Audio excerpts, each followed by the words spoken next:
Saturday, me weather e muni. Wala odo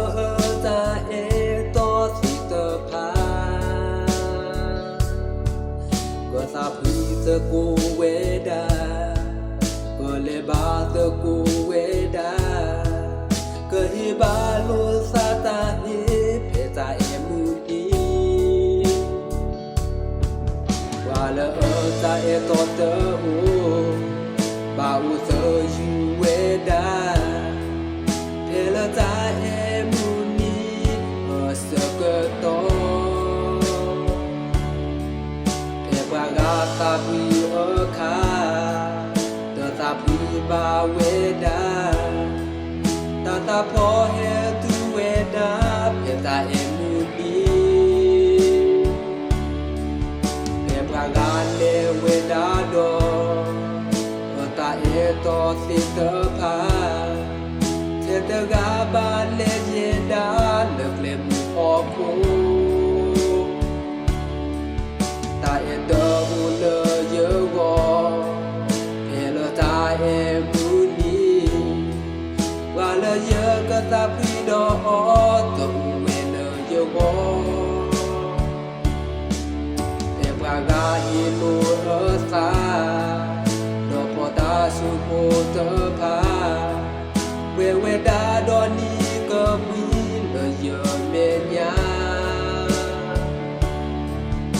mi ye da le yo su lo po ta su po si ta pa lo te vi we da de jo pro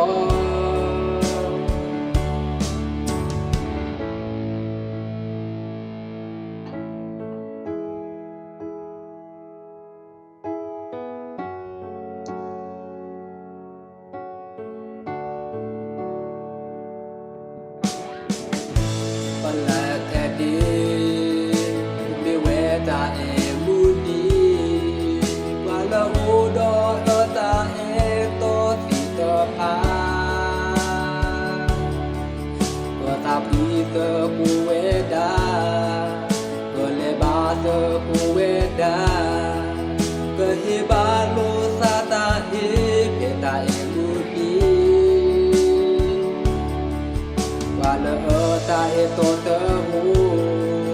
ba uta you weda, hela ta e emudi oseketo. Gata pi kha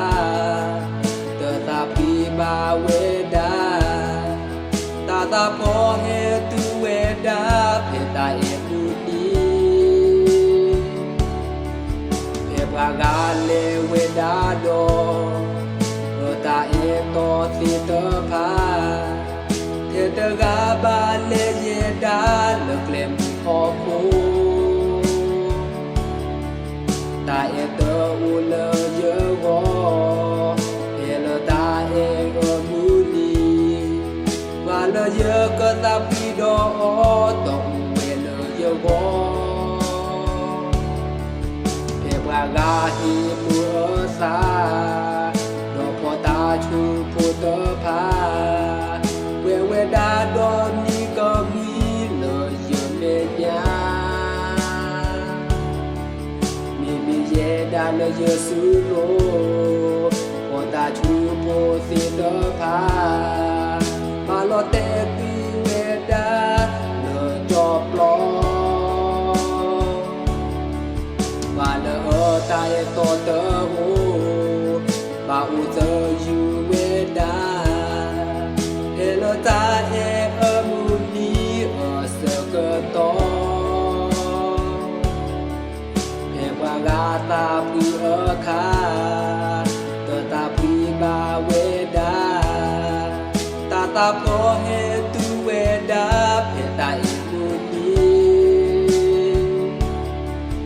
e ba ga le weda do ta e to si to pha the to ga ba le ye da lo le mu pho ko ta e to u le ye go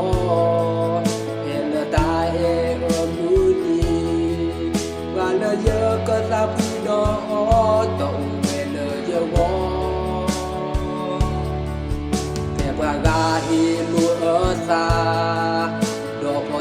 chu po tơ pa